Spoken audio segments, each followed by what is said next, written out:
சைரா. என் உயிரின் உயிரானவர்களே, உங்களால் ஏன் ஒரு விஷயத்தை செய்ய முடியல?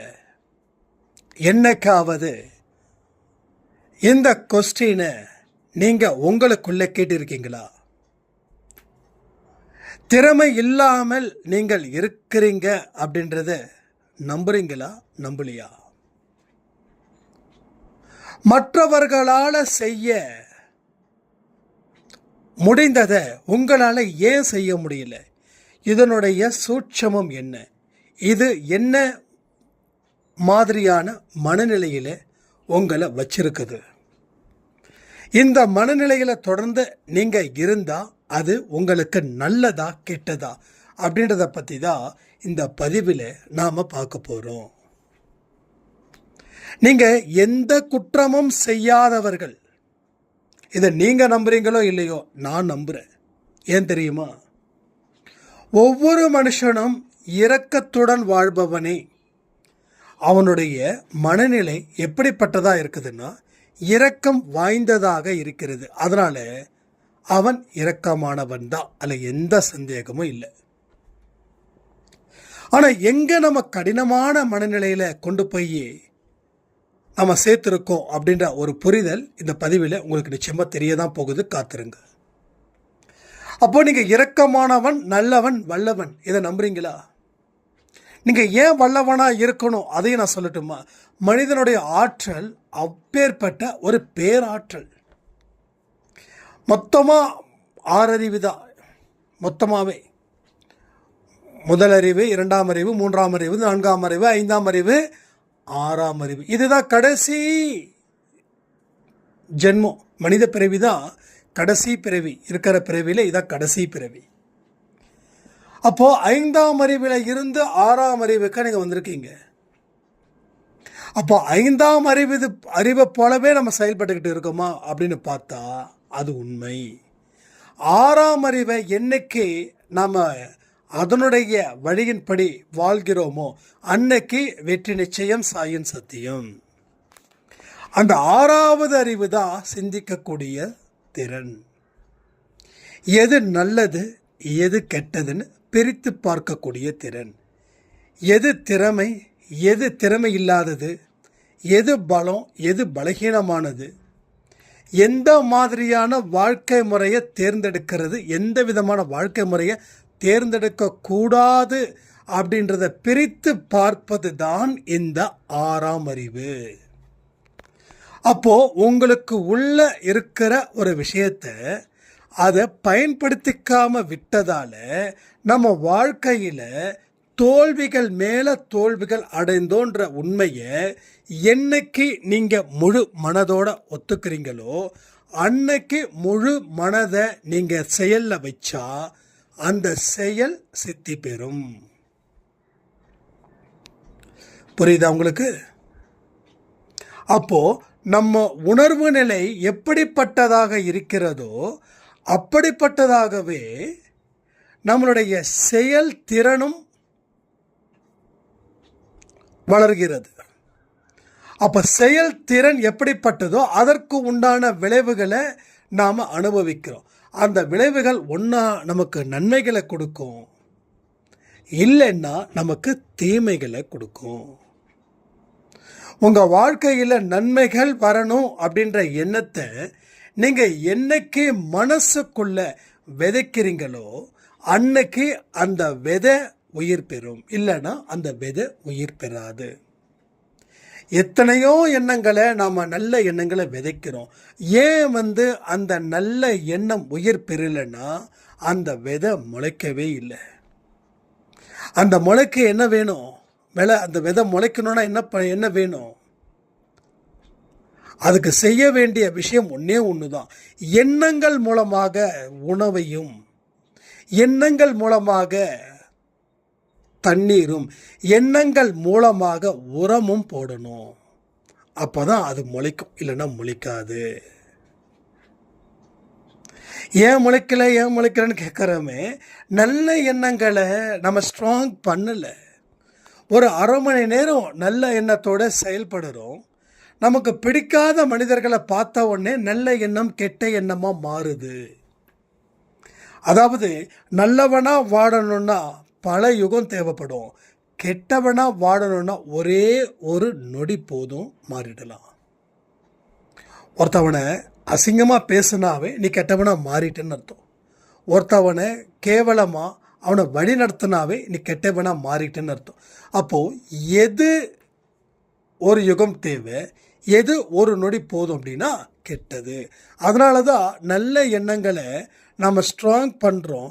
ஆனால் ஒரே ஒரு விஷயம், நமக்கு கோபமோ ஆத்திரமோ வந்தால் அந்த நல்ல எண்ணங்கள் நம்மளை விட்டு விலகி நிற்குது. இதுதான் பிரச்சனை.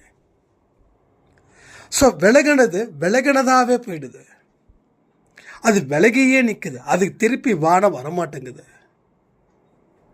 பெத்த பிள்ளைங்க நம்ம மேலே ஒரு வெறுப்பு வந்து விலகி போயிட்டாங்க அப்படின்னா, நாமளும் கண்டுக்காமல் விட்டுட்டோம் அப்படின்னா அது என்ன ஆகும்? அந்த வெறுப்பு, அது யாராக இருக்கட்டும், அம்மாவாக இருக்கட்டும், அப்பாவாக இருக்கட்டும், யாராக இருக்கட்டும், அந்த வெறுப்பு என்ன ஆகுது? ஒரு பெரிய இடைவெளி கொடுக்குது. அப்போ நாம் தனியாக சரி ஆகிடுவோம்னு நினைக்கிறோம், ஆனால் சரி ஆகாது. அப்போ நாம் முயற்சி செஞ்சாதான், இல்லைன்னா விலகினது. அப்போ நீ வான்னு சொன்னால் குழந்தைங்க வர மாட்டாங்க. அதே போல் தான் இங்கேயும். ஸோ நல்ல எண்ணங்கள் நம்மளை விட்டு விலகி நிற்கிறதால நல்லவர்களும் நம்மளை விட்டு விலகி நிற்கிறாங்க. இங்கே வாழ்க்கையில் இவ்வளவு துன்பப்படுறீங்கன்னா அதுக்கு காரணம் நல்ல மனிதர்கள், உண்மையான மனுஷங்க உங்கள் கூட இல்லை. இதை எத்தனை பேர் ஒத்துக்கிறீங்கன்னு எனக்கு தெரியல. என்னை சுற்றியும் கெட்ட மனுஷங்க இருக்காங்கன்னா, எஸ், நீங்கள் கெட்டவர்களாக இருக்கீங்க. இதை அப்படியே மாற்ற முடியும். நான் அடிக்கடி சொல்லக்கூடிய வார்த்தை தான். பல வருஷத்துக்கு முன்னாடி என்னை சுற்றி இருக்கிறவங்க குழி பறிக்கிறவர்கள் போலவே இருந்தாங்க. ஏன்னா நான் பலருக்கு குழியை பறித்ததால். நான் கத்தியை எடுத்தால் கத்தி தான் எனக்கு பதிலாக முடியும், புத்தியை எடுத்தால் புத்தி தான் எனக்கு வாழ்க்கையை வழி கொடுக்கும். அப்போ நான் என்ன பண்ணுறேன்? நான் என்னை காப்பாற்றிக்க நான் பிறரை ஏமாற்றும் போது என்னை ஏமாற்றுவதற்கு வண்டியாக வருவாங்க. ஆனால் நான் பிறருக்கு நன்மை செய்யும்போது எனக்கு நன்மை செய்யவும் வண்டியாக வருவாங்க. அப்போ யார் என்னை தேடி வரணும், யார் என்னை தேடி வரக்கூடாதுன்னு நான் முடிவு பண்ணணும். நான் முடிவு பண்ணி அதன்படி என் வாழ்க்கையை வாழும்போது நான் எந்த மாதிரியான வாழ்க்கையை வாழறனோ அதை விட கூடுதலாக நான் வாழ்ந்துட்டு போயிடுவேன். இங்கே பாருங்கள், உங்களை விட பல இடத்துல கண்ணீரையும் கஷ்டத்தையும் முதுகலை சுமந்து வாழ்ந்தவன் தான் நான். உங்களை விட என்னால் அடித்து சொல்ல முடியும். என்னை ரொம்ப டீட்டெயில்டாக நம்ம கொடுக்குற பதிவை பார்க்குறவங்களுக்கு நான் பட்ட கஷ்டம், வலி எல்லாமே தெரியும். அதனால தான் ஏதாவது ஒரு மூவி பார்த்தா கூட அந்த மூவியில் இருக்கக்கூடிய ஒரு சில சீன்ஸு நெஞ்ச என்னமோ பண்ணி கண்களில் தண்ணியாக வந்து நிற்குது. ஸோ அந்த வலி, அடி வலி எல்லாமே ஜாஸ்தி. அதை வச்சு தான் சொல்கிறேன், என்ன கடவுள் உயர்த்தும் போது உங்களை கடவுள் உயர்த்த மாட்டாரா? புரியுதா? அப்போது நல்லவர்களுடைய கருத்தை கடவுள் பிடிக்கிறார், தீயவர்களை அழிக்கிறார். அவ்வளோதான். தீயவர்களை கடவுள் தான் அழிக்கணும்லாம் இல்லை, அவர்களை அழித்து கொள்கிறார்கள். நீங்கள் நல்ல செயலை செய்யும்போது கடவுள் துணை நிற்பார், தீய செயல்களை செய்யும்போது கடவுள் துணை நிற்க மாட்டார். ஏன்னா துணை நிற்க வேண்டிய அவசியமே இல்லை. அந்த இடத்துல உங்களுடைய ஒவ்வொரு முடிவுமே அது உங்களுக்கு ஆபத்தை நோக்கி இருக்கும். அப்போ இதை எல்லாமே நம்ம என்ன பண்ணணும்? யோசித்து நீங்கள் முடிவு பண்ணணும். என்ன வேணும், என்ன வேண்டாம், எதை செய்தால் நமக்கு நன்மையோ அதை செஞ்சுட்டு போங்களேன். ஆனால் அங்கே தான் தலைவலியே இருக்குது. நமக்கு எதை செய்யணும், செஞ்சால் நல்லது நடக்குது அப்படின்னு ஒரு விஷயம் இருக்கோ அதை செய்ய நமக்கு மனசு ஒத்துக்கிறது இல்லை. இப்போது என் ஆரோக்கியம் முக்கியம் அப்படின்னா நான் ஆரோக்கியமான உணவை தான் உட்கொள்ள வேண்டும் அப்படின்னு நான் நினைக்கிறேன். ஆனால் ஆரோக்கியமான உணவை உட்கொள்ளும்போது அந்த உணவுகள் எனக்கு கசப்பையும் துவர்ப்பையும் கொடுக்குது. அப்போ பெயரளவுக்கு அதை எடுத்துக்கிட்டு அதற்கப்புறம் ஒரு வெறி வந்து எனக்கு ருசியானவைகளை நான் சாப்பிட்டா என்னுடைய ஆரோக்கியம் பாதிக்கப்படுமா, பாதிக்கப்படாதா? இதே போல தான் இங்கேயுமே. ஸோ உணவு எப்படி உங்களுக்கு மருந்தாக இருக்குதோ அதே போல் எண்ணங்களும் உங்களுக்கு ஒருவித மருந்து தானே. ஸோ ஆரோக்கியமாக வாழணும்னா நீ ஆரோக்கியமான மனநிலையும் உடல்நிலையும் கொண்ட ஒருவனால தான் இந்த உலகத்தைய ஜெயிக்க முடியும். உலகத்தை ஜெயிக்கணும்னா கஜினி முகமது மாதிரி படையெடுக்கிறது கிடையாது. உன்னை நீ ஜெயிச்சிட்டா நீ இந்த உலகத்தையே ஜெயிச்சது போல உன்னை நீ ஜெயிச்சு காட்டு, அதான் முக்கியம். நீ என்னெல்லாம் எதிர்பார்க்குறியோ, எப்படி இருந்தால் வாழணும்னு நினைக்கிறியோ, நீ அப்படி வாழ்ந்துட்டாவே நீ இந்த உலகத்தை ஜெயிச்சிட்டன்னு அர்த்தம். இந்த உலகத்தில் உனக்கு தேவையான அத்தனையும் நீ பெற்றுக்கொள்ள போகிறாய் என்று அர்த்தம். கடவுள் நம்ம கூட தான் இருக்காரு. அவர் ஷீரடியில் இல்லை, அவர் கோவிலில் இல்லை, அவருக்கு எந்த பரிகாரமோ எந்த பூஜையோ செய்ய வேண்டியது இல்லை. ஏன்னா எனக்கு உள்ளேயே கடவுள் இருந்து என்னை வழி நடத்துகிறார். எப்போ? நீ ஒன்றை ஜெயிக்கும் போது. நாம் என்ன நினைக்கிறோம் தெரியுமா? மற்றவர்களாக ஜெயிக்கிறது வீரம்னு நினைக்கிறோம். சத்தியமாக இல்லை. மற்றவர்களை ஜெயிப்பது வீரம் என்று நினைக்கக்கூடியவர்கள் எவர்களோ அவர்கள் நிச்சயமாக சொல்கிறேன், இன்னமும் மனதளவில் எந்த விதமான வளர்ச்சியையும் அடையவில்லை. உங்களை நீங்கள் வெற்றி கொண்டாதான் உண்மையான வெற்றி. பிறரை நீங்கள் வெற்றி கொண்டுட்டீங்க அப்படின்னா அது அந்த நேரத்துக்கு கிடைச்ச வெற்றி. ஆனால் அந்த சந்தோஷம் லைஃப் லாங் இருக்காது. நிறைய பேர் உங்கள் அனுபவத்தை சொல்லுவாங்கல்ல. அதில் ஒருத்தவங்க என்ன சொன்னாங்க அப்படின்னா, என்னுடைய கணவர் பண்ணக்கூடிய துரோகத்தை நான் முறியடிக்கணும்னு நினச்சி அவருக்கு கசப்பை கொடுக்குற மாதிரி என்னுடைய வாழ்க்கையை வாழ்ந்தேன், ஆனால் ஜெயிச்சிட்டேன்னு நினச்சேன். ஆனால் இப்போ வரைக்கும் ஏதோ ஒரு இழப்பு இருந்துக்கிட்டே இருக்குது அப்படின்னு. அப்போது அவங்க கணவரை ஜெயிக்கணும்னு நினச்சாங்களே தவிர அவர்களை ஜெயிக்கணும்னு நினைக்கல. அப்போ பிறருக்காக வாழக்கூடிய வாழ்க்கையில், அதாவது பழி வாங்குவதற்காக சொல்கிறேன், அந்த வாழ்க்கையில் எந்த விதத்துலேயும் உங்களுக்கு நல்லதே இல்லை. முதல்ல நீங்கள் எதிர்பார்த்த வாழ்க்கையை உங்களால் வாழ முடியுதா? நீங்கள் வெற்றி அடைய முடிகிறதா? அடைய முடியவில்லை என்றால் அதற்கு அர்த்தமும் காரணமும் இது ஒன்று தான். நீங்கள் எடுக்கிற முடிவு, நீங்கள் நினைக்கிற நினைப்பு, நீங்கள் எதிர்பார்க்கிற எந்த ஒரு விஷயமும் அது நல்லதுக்கே இல்லைன்றதால தான் உங்கள் வாழ்க்கையும் நல்லபடியாக இல்லாமல் மாறி மாறி போகுது. இரவும் பகலும் ஒரு நிமிஷத்துக்கு ஒரு நிமிஷம் மன பைத்தியம் பிடிக்கும்ல, அதே போல் இங்கே என்ன நடக்குது?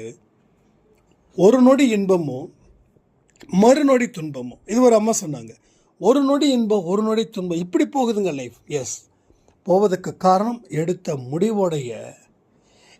முடிவால் ஏற்பட்ட ஒரு அதிர்வு. எல்லாமே ஒரு அதிர்வு தான், எல்லாமே ஒரு வைப்ரேஷன் தான். அப்போ எப்படிப்பட்ட முடிவு எடுக்கணும்னா ஆழமாக யோசி. ஆழம் தெரியாமல் காலை விடாதுன்னு சொல்லியிருக்காங்க. ஆனால் நாம் ஆழம் தெரியாமல் காலை விட்டவங்க ஜாஸ்தி. அவங்க விட்டாங்க காலை, நானும் விட்டேன்.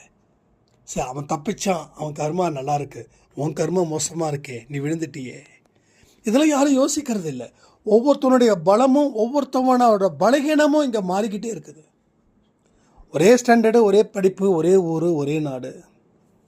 ஆனால் அவன் ஜெயிக்கிறான், என்னால் ஜெயிக்க முடியலையே. அவனுடைய கர்ம வினைகள் அப்படிப்பட்டதாக இருக்குது.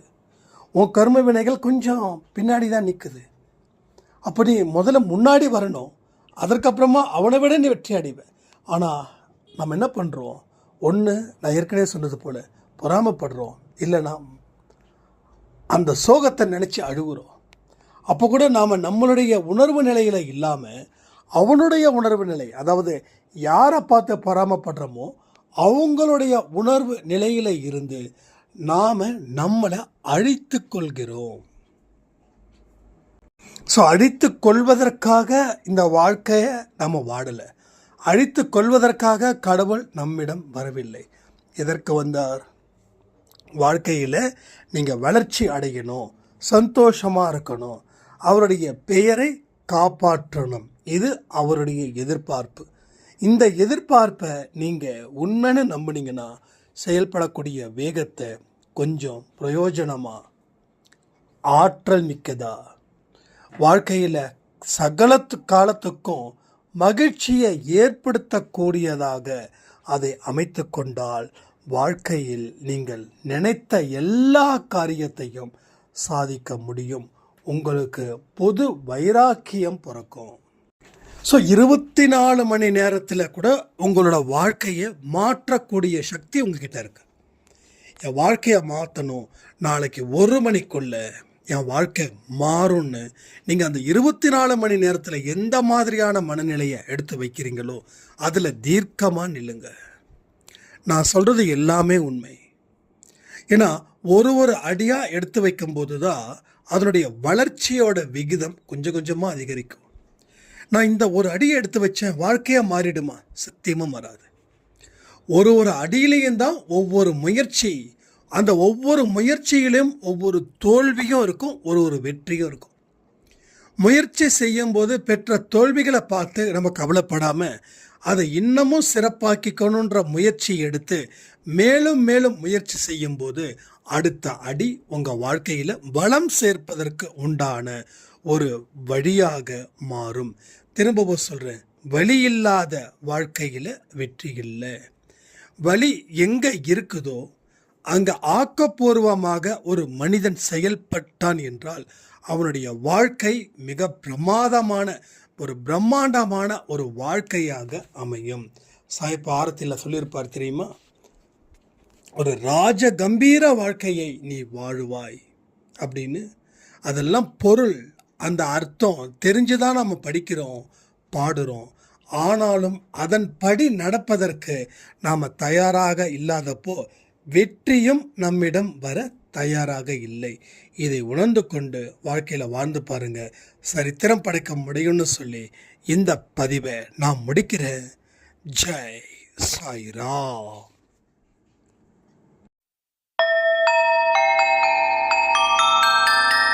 ஓம் சாயிரா சாயிரா, ஓம் சாயிரா சாயிரா, ஓம் சாயிரா சாயிரா, அன்பே சாயிரா, பேரன்பே சாயிரா, அகிலம் தளிக்க ஆத்மா விழிக்க அனுதினம் சாயிரா, எங்கள் அன்பே சாயிரா.